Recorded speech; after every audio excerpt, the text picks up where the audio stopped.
Hello friends, कैसे हैं आप सभी लोग। उम्मीद है सभी लोग बहुत अच्छे होंगे और अपनी तैयारी सीटेट 2024 21 जनवरी को जो होने वाला है उसके लिए बहुत अच्छी तरीके से कर रहे होंगे। अगर अभी तक आप लोगों ने नोट्स बाय नहीं किए हैं तो आप लोग दिवाली ऑफर के अंतर्गत नोट्स को बाय कर सकते हैं। यहाँ पर आपको मिलने वाले हैं 125 रुपये तक की विशेष छूट, जिसके अंतर्गत आपको बहुत ही मिनिमम कीमत पर नोट्स उपलब्ध कराए जा रहे हैं।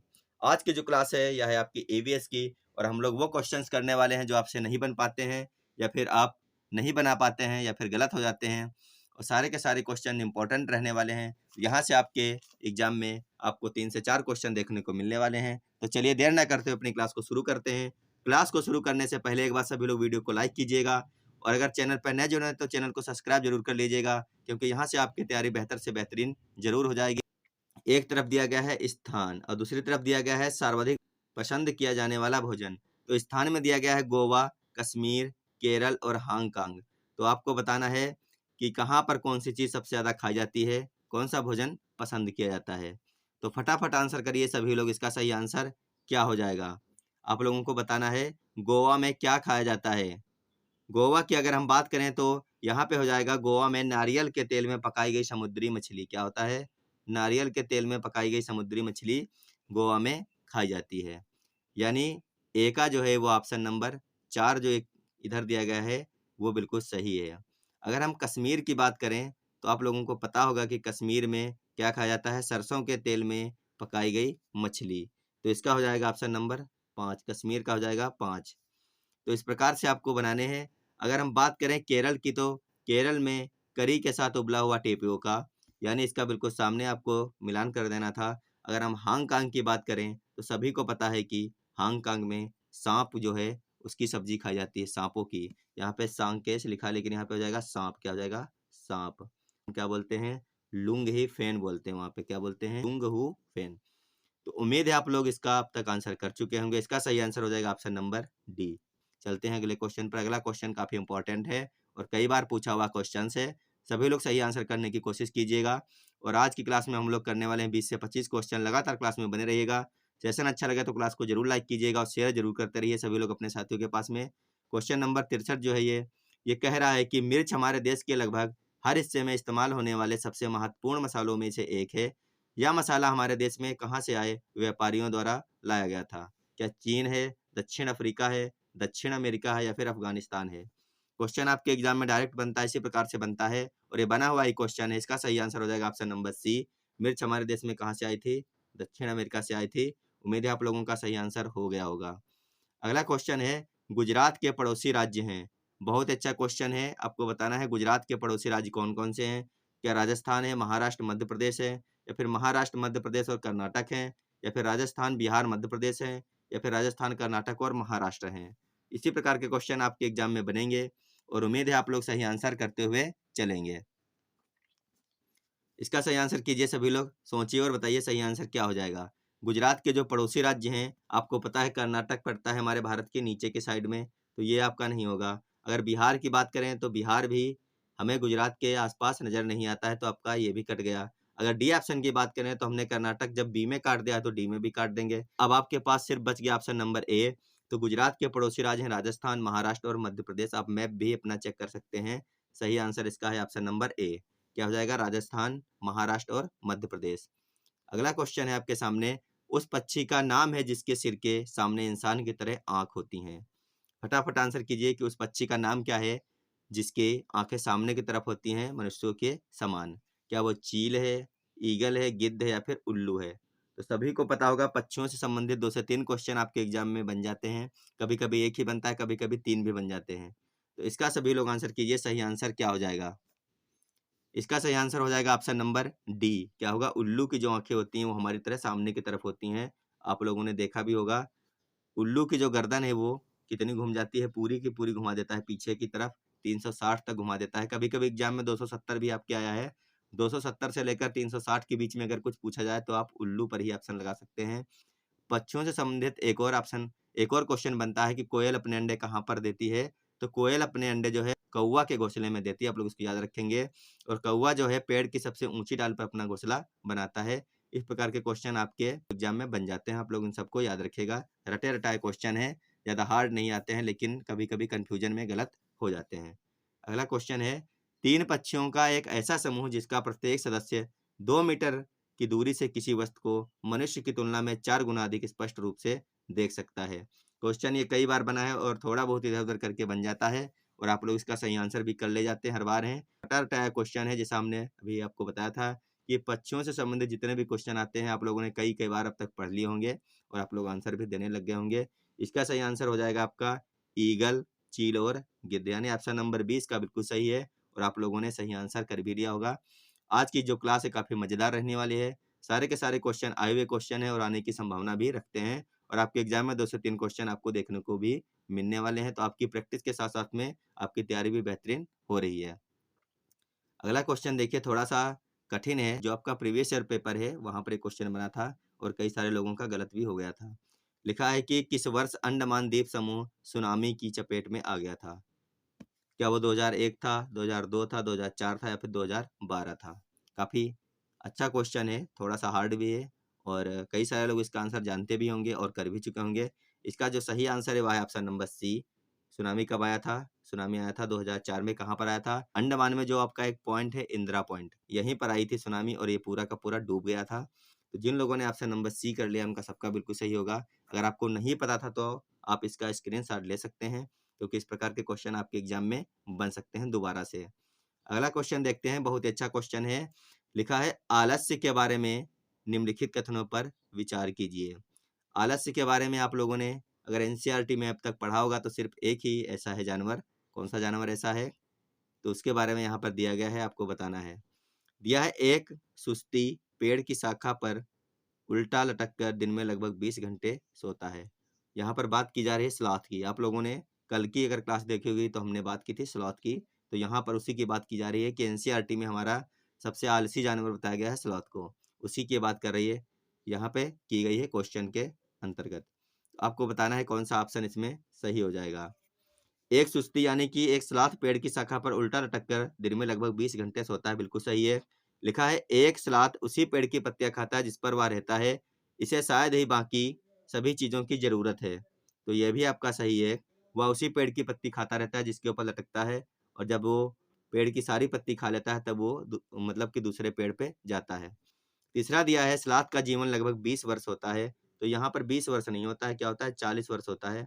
ऑप्शन नंबर आपका सी गलत है यहाँ पर, इसीलिए आपका जो सही होगा ए और बी हो जाएगा। तो ए और बी देखिए कहाँ पर है, तो यहाँ पर ए और बी जो है आपका वो है सी में, तो यहाँ पर सी वाला बिल्कुल सही। जिन लोगों ने ऑप्शन नंबर सी किया था उनका बिल्कुल सही हो जाएगा।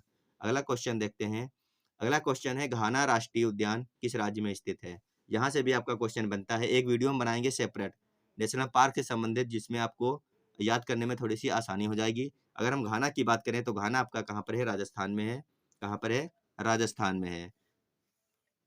तो आप लोग इसमें राजस्थान अगर कर लिए थे तो आपका बिल्कुल सही हो गया होगा। आपका अगला क्वेश्चन है, वह है, भारी वर्षा वाले क्षेत्रों जैसे कि असम में रहने वाले ग्रामीण लोगों को किस प्रकार के घर बनाने चाहिए? आपको बताना है कि जो असम में घर बनाए जाते हैं वह किस प्रकार के बनाए जाते हैं। ऐसा क्वेश्चन बनता है, लेकिन थोड़ा सा यहाँ पे घुमा फिरा के पूछा गया है, लेकिन क्वेश्चन वही है। तो यहाँ पे जो सही आंसर है क्या रहने वाला है, सभी को बताना है। क्या बांस के घर होते हैं या फिर ढलान वाली छतों वाले बांस के खंभे पर घर होते हैं या फिर मिट्टी और फूस वाले घर होते हैं या फिर सपाट छतों वाले लकड़ी के घर होते हैं? आपको ये बताना है। तो हमने जहाँ तक अपने एनसीईआरटी में पढ़ा है तो यहाँ पर बांस के घर बने होते हैं, बांस के खंभे पर घर बनाए जाते हैं, बड़े-बड़े ऊँचे-ऊँचे खंभे होते हैं और यहाँ पर ऊँचाई भी हमारे एनसीईआरटी में दी गई है। इसके बारे में जब क्वेश्चन आएगा तो आपको हम पूरी तरीके से बताएँगे विधिवत। तो यहाँ पर जो आपका सही आंसर है वह है ऑप्शन नंबर बी, ढलान वाली छतों और बांस के खंभों पर घर बनाए जाते हैं। अगला क्वेश्चन है क्वेश्चन नंबर 72। देखिए लिखा है, घड़े का पौधा जो कीड़ों और यहाँ तक कि मेढक को फंसाकर खा जाता है, इसको हम क्या बोलते हैं? घटपर्णी निफेंथिस बोलते हैं। आपको यहाँ पे ये नहीं पूछा गया है कि इसको हम क्या बोलते हैं, यहाँ पे पूछा क्या गया है वो हम पढ़ते हैं। आगे लिखा है कि हमारे देश के पूर्वी राज्यों में से एक में पाया जाता है, इस राज्य का नाम क्या है? कहने का मतलब है कि वैसे तो यह इंडोनेशिया में पाया जाता है, घटपर्णी कह लीजिए, निफेंथिस कह लीजिए, शिकारी पौधा कह लीजिए, लेकिन ये भारत में अगर ये पाया जाता है तो कहाँ पर पाया जाता है, आपको ये बताना है। तो ये पाया जाता है कहाँ पर? मेघालय में। और इसके बारे में हम लोगों ने विस्तृत अपनी बात भी की थी। ये पाया जाता है कहाँ पर? मेघालय में पाया जाता है। ऑप्शन नंबर 20 का बिल्कुल सही है। जिन लोगों ने ऑप्शन नंबर बी किया इस क्वेश्चन के लिए उनका सबका बिल्कुल सही हो जाएगा। और आप लोगों को पता भी होगा क्योंकि क्वेश्चन कई बार आपके एग्जाम में बन चुका है और आप लोगों ने जहाँ पर भी इसको पढ़ा होगा, मतलब कि अगर आपने प्रीवियस ईयर क्वेश्चंस पढ़े हैं, किए हैं, हल किए हैं, तो आपको ये क्वेश्चन देखने को जरूर मिला होगा क्योंकि इंपॉर्टेंट क्वेश्चन है और ये क्वेश्चन बन जाता है आपके एग्जाम में। अगला क्वेश्चन है, हमारे देश का दौरा करने वाले यात्री अल बरूनी के बारे में निम्नलिखित कथनों पर विचार कीजिए। काफी इंपॉर्टेंट क्वेश्चन है और जरूर बनता है आपके एग्जाम में। इस प्रकार के क्वेश्चन आपके एग्जाम में बन जाते हैं। ये जो अल बरूनी था ये कहाँ का था? उज्बेकिस्तान का था। अगर हम बात करें उज्बेकिस्तान की तो यहाँ की राजधानी क्या है? ताशकंद है। क्या है? ताशकंद है। अब हम इसके बारे में पढ़ते हैं। देखिए लिखा है, अल बरूनी ने 1000 साल से भी पहले भारत का दौरा किया था। बिल्कुल सही बात है। 1000 साल से पहले इसने अपने देश का दौरा किया था। उसके बाद लिखा है, उन्होंने हमारे देश की उन चीज़ों के बारे में लिखा जो उन्हें अपने देश की चीज़ों से बहुत अलग लगीं। तो उन्होंने जो लिखा, क्या लिखा? उन चीज़ों के बारे में लिखा जो उन्हें अपने देश से भिन्न लगी हमारे देश में। तो ये भी बिल्कुल सही है कि उन्हें अपने देश की चीज़ों में बहुत अलग लगी, खासकर मजबूत पानी के तालाबों के बारे में। उन्होंने अपने देश में देखा, भारत में देखा कि हमारे यहाँ तालाब बनते हैं जिनसे हम लोग पानी भरने का कार्य करते थे। वहाँ पर सीढ़ियाँ बनाई जाती हैं और सीढ़ियाँ काफ़ी अच्छी तरीके से बनी होती थी, काफ़ी मजबूत होती थी। तो उनको लगा कि भारत में जो है तालाब की स्थिति काफ़ी अच्छी है और काफ़ी मजबूत तरीके से बनाए जाते हैं। तो इसका उन्होंने विस्तृत वर्णन किया है अपनी किताब में। आगे देखिए लिखा है कि हम उनके लेखन से अपने इतिहास के बारे में बहुत कुछ सीख सकते हैं। तो ये ऑप्शन भी आपका सही है क्योंकि जब हम उनके द्वारा लिखे हुए लेख को पढ़ते हैं तब हमें पता चलता है कि हमारे देश में क्या-क्या हुआ था या फिर क्या-क्या हुआ करता था। तो यहाँ पे तीनों ऑप्शन सही हैं, तो आपको वही ऑप्शन चुनना है जहाँ पर तीनों ऑप्शन सही हो। तो तीनों सही हैं डी में, ए, बी और सी। तो इस प्रकार से इस क्वेश्चन का आंसर जो है वो डी बिल्कुल सही हो जाएगा। जिन लोगों ने डी किया था उनका सबका बिल्कुल सही माना जाएगा। चलते हैं अगले क्वेश्चन पर। क्वेश्चन सारे बहुत अच्छे हैं और आपके एग्जाम में आने वाले क्वेश्चन से इस प्रकार के क्वेश्चन आपको जरूर देखने को मिलेंगे आपके एग्जाम में। क्वेश्चन कह रहा है, निम्नलिखित में से किस व्यक्ति ने सबसे पहले मच्छर के पेट में झाँककर यह सिद्ध किया कि मच्छर मलेरिया फैलाता है? बहुत ही इंपॉर्टेंट क्वेश्चन है और इस प्रकार के क्वेश्चन जरूर देखने को मिलेंगे आपको एग्जाम में।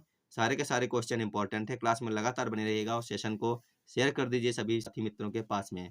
तो यहाँ पर जो सही आंसर हो जाएगा सभी को बताना है कि क्या सही आंसर हो जाएगा। निम्नलिखित में से किस व्यक्ति ने सबसे पहले मच्छर के पेट में झांककर यह सिद्ध किया कि मच्छर मलेरिया फैलाता है? बाद में इस खोज के लिए उन्हें चिकित्सा में नोबेल पुरस्कार भी दिया गया था। क्या वो मेंडल थे, रोजलिंड फ्रैंकलिन थे या फिर रोनाल्ड रॉस थे या फिर ब्यूमोंट थे? तो यहाँ पर जो सही आंसर हो जाएगा वो हो जाएगा ऑप्शन नंबर सी। क्या हो जाएगा? Ronald Ross. इनको जो है इन्होंने सबसे पहले मच्छर के पेट में झांककर यह सिद्ध किया था कि मच्छर के द्वारा ही मलेरिया फैलाया जाता है। अगला देखिए क्वेश्चन है, पर्यावरण अध्ययन में विषयों के स्थान पर विषयगत दृष्टिकोण को अपनाया गया है। तो आपको यह बताना है कि ये जो क्वेश्चन है इसमें सही आंसर क्या रहने वाले हैं। पर्यावरण अध्ययन में विषय के स्थान पर विषयगत दृष्टिकोण को अपनाया गया है क्योंकि देखिए लिखा है, इसका जो पहला ऑप्शन देखिए क्या है, लिखा है यह एक जुड़ी हुई और परस्पर संबंधित समझ को सक्षम बनाता है। बिल्कुल सही बात है। बी वाला लिखा है कि यह आसान शिक्षण और समझ को सक्षम बनाता है। ये भी सही बात है। सी लिखा है यह किसी विशेष वर्ग का मतलब होता है कि हम किसी छात्र को प्रमोट करें और किसी को पीछे बिठाएं, किसी को हम पढ़ाएं ना, एक दो का होमवर्क चेक कर लें बाकी सबको ऐसा बैठे रहने दें। तो हम किसी विशेष वर्ग के लिए अपने स्कूल में पढ़ाने नहीं जाते हैं। चाहे किसी भी वर्ग जाति धर्म का बच्चा हो, हम सभी को एक समान पढ़ाएंगे। तो यहाँ पर यही आपका गलत है। डी की अगर बात करें तो यह छात्रों को अनुभवों से सीखने में सक्षम बनाता है। डी भी सही, यानी ए बी डी जहाँ पर होगा वही सही होगा। अगर हम बात करें ए बी डी की तो आपका ऑप्शन नंबर सी में है ए बी डी सही, इसीलिए आपका ऑप्शन नंबर सी बिल्कुल सही हो जाएगा। ए बी डी यहाँ पर बिल्कुल सही है। तो जिन लोगों ने ऑप्शन नंबर सी कर लिया था उनका सबका बिल्कुल सही हो जाएगा। जहाँ पर भी आपको दिखे विशेष वर्ग ये सब तो निगेटिव आंसर में चले जाते हैं और वो आपको निकाल देना है, उसको आपको बिल्कुल भी नहीं करना। आप लोग इसको याद रखेंगे। चलते हैं अगले क्वेश्चन पर। क्वेश्चन कह रहा है, पर्यावरण अध्ययन की प्रकृति है क्रिया से अधिक संज्ञा या फिर संज्ञा से अधिक क्रिया या फिर संज्ञा और क्रिया दोनों या फिर ना तो संज्ञा और ना ही क्रिया। क्वेश्चन बहुत ही अच्छा था। पर्यावरण अध्ययन की जो प्रकृति है वह किस प्रकार की है, यहाँ पर यह पूछा गया है। तो इसकी प्रकृति संज्ञा से अधिक क्रिया, यानी कि रट्टा मारने से ज्यादा कार्य को करवाना, बच्चों को हर एक चीज साक्ष्य दिखाने की कोशिश करना और उसी के द्वारा बच्चे समझ सके, यही जो है पर्यावरण की प्रकृति होती है। अगला क्वेश्चन आपके सामने है, अपनी अगली कक्षा में प्रदूषण पढ़ाने की योजना बनाते समय एक जो शिक्षक है निवेदिता ने पाया कि ग्रामीण पृष्ठभूमि के छात्रों ने प्रदूषण शब्द के बारे में नहीं सुना और इसलिए उन्हें इस और इसलिए उन्हें इसे समझने में कठिनाई होगी। इस अवधारणा को पेश करने के लिए निवेदिता को कौन-सी विधि का उपयोग करना चाहिए? कोई टीचर है निवेदिता, वो अपनी क्लास में पढ़ाने जा रही थी प्रदूषण से संबंधित कोई लेसन। तो उसको ये समझ में आया कि ये जो ग्रामीण क्षेत्र के बच्चे हैं, इनको यही नहीं पता है कि पॉल्यूशन यानी कि प्रदूषण क्या होता है, तो हम इनको कैसे समझाएँ और किस प्रकार से इनकी समझ में आएगा। तो यहाँ पर हम अपने ऑप्शन जो है वो सेलेक्ट करेंगे कौन-सा सही हो जाएगा। पहला लिखा है व्याख्यान कर देना। आप क्लास में जाइए और बच्चों के सामने पूरा व्याख्यान कर दीजिए कि पॉल्यूशन क्या है, किस प्रकार से फैलता है, इन सब चीज़ों के बारे में बता देना। तो क्या इससे जो है बालक समझ जाएँगे? नहीं समझेंगे, तो आपका पहला वाला गलत हो गया। दूसरा लिखा था ब्रेन स्टॉर्मिंग। तीसरा लिखा है कठपुतलियों के माध्यम से खेलें। क्या आप कठपुतलियाँ खिलाएँगे बच्चों को तो पॉल्यूशन का पता चल जाएगा? नहीं चलेगा। क्षेत्र का दौरा करना, तो आपका डी और बी वाला ये दोनों सही हैं। डी किस प्रकार से सही है? आप बच्चों को ले जाइए जहाँ पर काफ़ी सारी गाड़ी चलती हों, जैसे कि आप किसी शहर में दिल्ली ले जाइए आप उनको, लखनऊ, कानपुर ले जाइए और एक आप ग्रामीण क्षेत्र में ले जाइए जहाँ पर खेत हों, वहाँ पर देखिए धुआँ बिल्कुल भी नहीं होगा और जो चौराहे होते हैं बड़े-बड़े शहरों के वहाँ पर धुआँ होता है और काला-काला पॉल्यूशन आपको देखने को मिल जाता है। इस प्रकार से बच्चे समझ जाते हैं या फिर आप दिवाली से पहले और दिवाली के बाद उनको देखने को बताइएगा तो बच्चों के समझ में आता है पॉल्यूशन क्या होता है। तो इस प्रकार से आप क्षेत्र का दौरा करवाइए, उसके बाद में उनके ब्रेन स्टार्मिंग कीजिए, जिनसे उनको पता चल जाएगा कि पॉल्यूशन क्या होता है, फिर उसके बाद में आप अपना लेसन पढ़ा सकते हैं। क्योंकि जब तक उनको यही नहीं पता होगा कि पॉल्यूशन क्या है, तो उनको कैसे पता होगा इसका कारण क्या है और इसका निवारण कैसे किया जाएगा या फिर ये होता क्या है? आपका डी सही है क्योंकि इसमें बी और डी सही हैं और बी और डी केवल ऑप्शन नंबर डी में दिया गया है, इसीलिए इसका आपका ऑप्शन नंबर डी सही हो जाएगा। अगला क्वेश्चन देखते हैं, क्वेश्चन है परिवार और मित्र। आपको पता है कि ये आपकी थीम है ईवीएस की, परिवार और मित्र। अगर आप लोगों ने अपनी थीम अभी तक नहीं पढ़ी है, तो ज़रूर पढ़ लीजिएगा क्योंकि यहाँ से क्वेश्चन आपको देखने को मिलने वाला है, तय है बिल्कुल।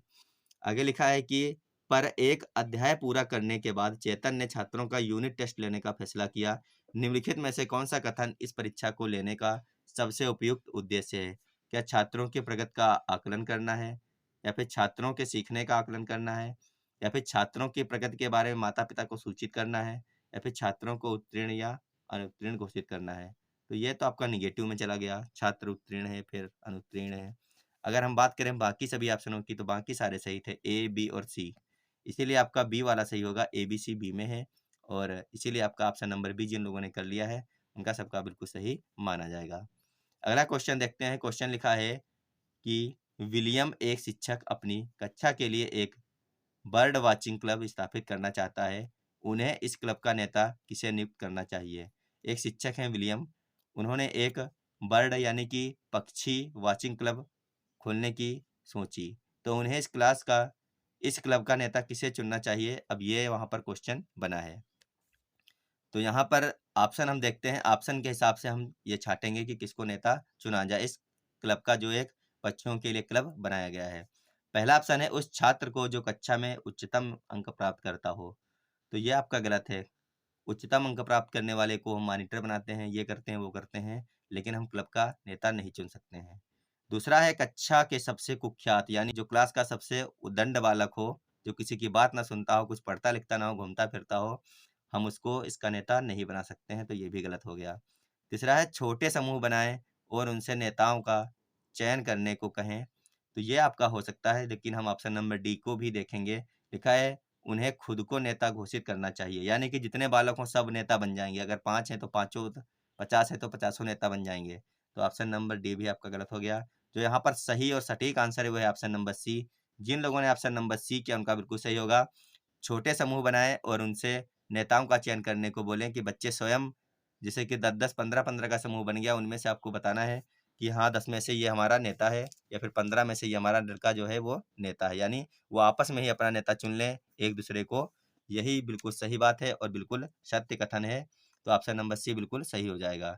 अगला क्वेश्चन है अध्याय, यानी कि भोजन पर चर्चा करते समय एक अध्याय है भोजन, उस पर चर्चा करते समय गुरप्रीत छात्रों से प्रश्न पूछते हैं जैसे आपके परिवार में सबसे अंत में कौन खाता है? सब्जियां कौन खरीदता है? आपके परिवार में खाना कौन बनाता है? वह ईवीएस के निम्नलिखित में से किस मुद्दे पर चर्चा करने का प्रयास कर रही है?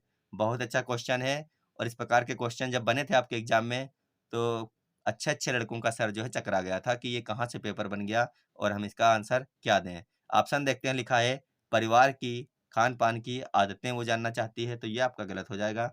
उसका उद्देश्य आपके परिवार की आदतें जानने का बिल्कुल भी नहीं है। तो इसका जो सही आंसर है वो क्या होगा हम देखते हैं। आगे लिखा है परिवार को एक साथ खाना खाना चाहिए, ये भी नहीं है। खाना पकाने में परिवार के सदस्यों की भूमिका बिल्कुल सही बात है कि परिवार में खाना कौन पकाता है? क्या आपके पापा पकाते हैं, मम्मी पकाती हैं या फिर दोनों लोग पकाते हैं या फिर दोनों ही नहीं पकाते हैं, कोई नौकर-नौकरानी आती है? अगला जो है वह है परिवार में लैंगिक भूमिकाओं को चुनौती दें, ये आपकी बात सही है। ये ज़रूरी नहीं है कि परिवार में महिलाएँ सिर्फ़ खाना बनाएँगी, पुरुष भी बना सकते हैं या फिर पुरुष भी बनाते हैं खाना।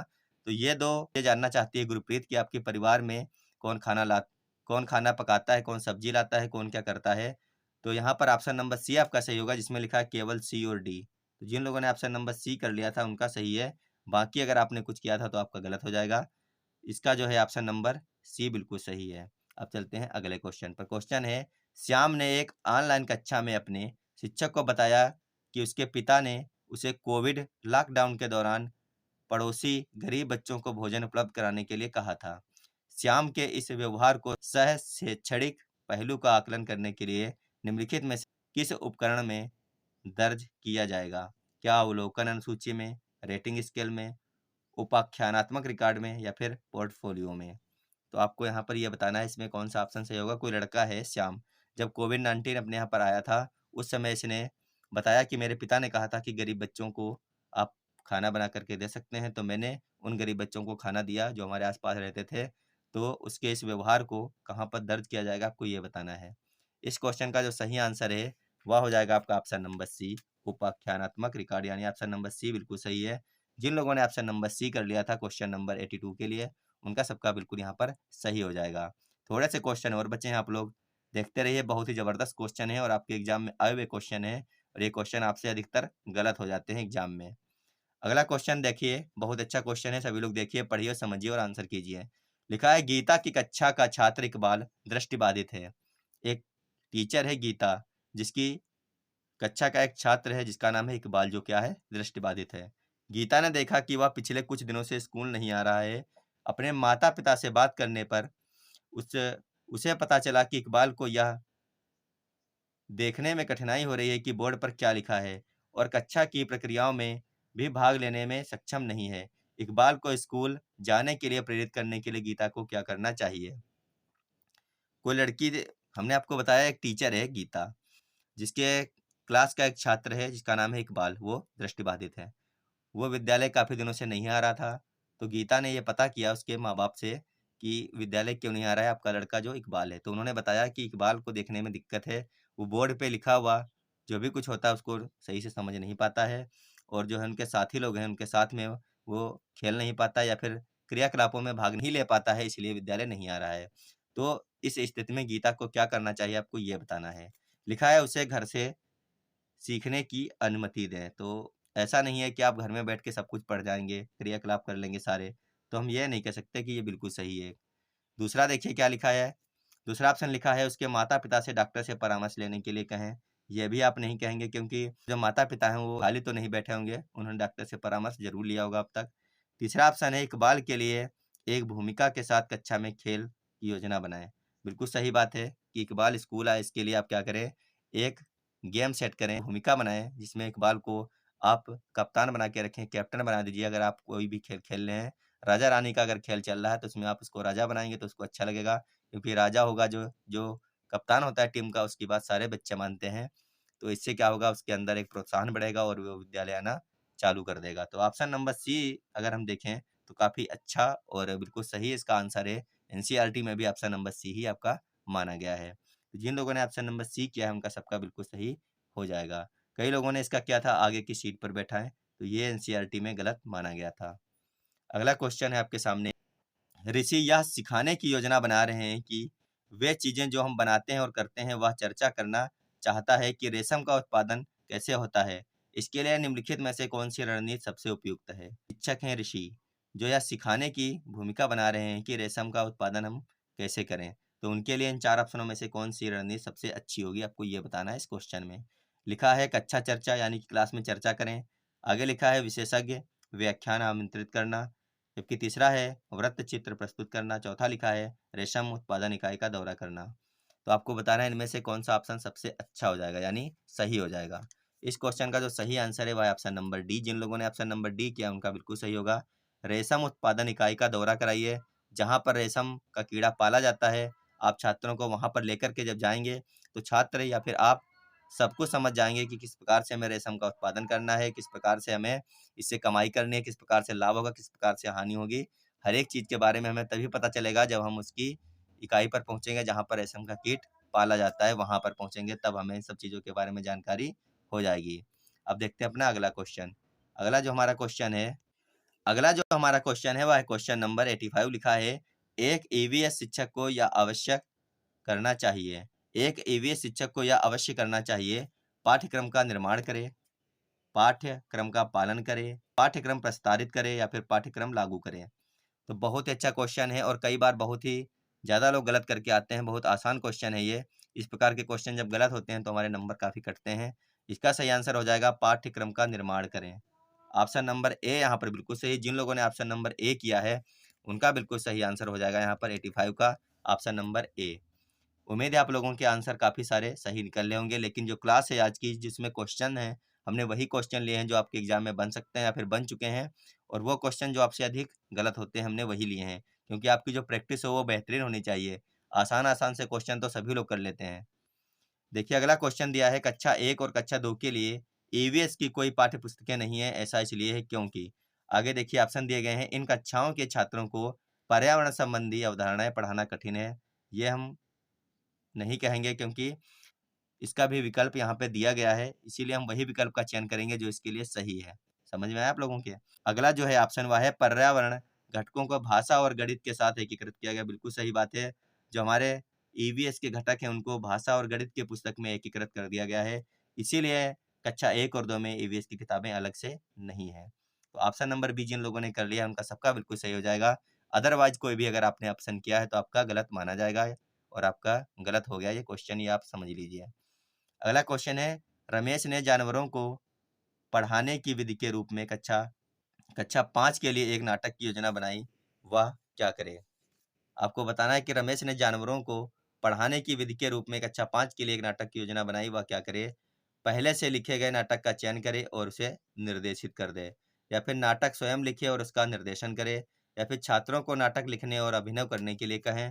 तो जो जिस चीज़ में छात्र एक्टिव होंगे, भाग लेंगे, वो चीज़ सबसे ज़्यादा पॉजिटिव होती है और वही जो है आपका आंसर सही माना जाता है और सबसे ज़्यादा सटीक होता है। तो यहाँ पर जो बिल्कुल सही हो जाएगा वो हो जाएगा ऑप्शन नंबर सी। तो जिन लोगों ने ऑप्शन नंबर सी कर लिया है, क्योंकि यहाँ पर छात्र स्वयं भाग ले रहे हैं नाटक लिखने में और उस नाटक को करने में, इससे ज़्यादा सही आंसर कोई भी नहीं है, इसीलिए ऑप्शन नंबर सी सही होगा 87 का। जिन लोगों ने सी किया उन्हीं का सही है।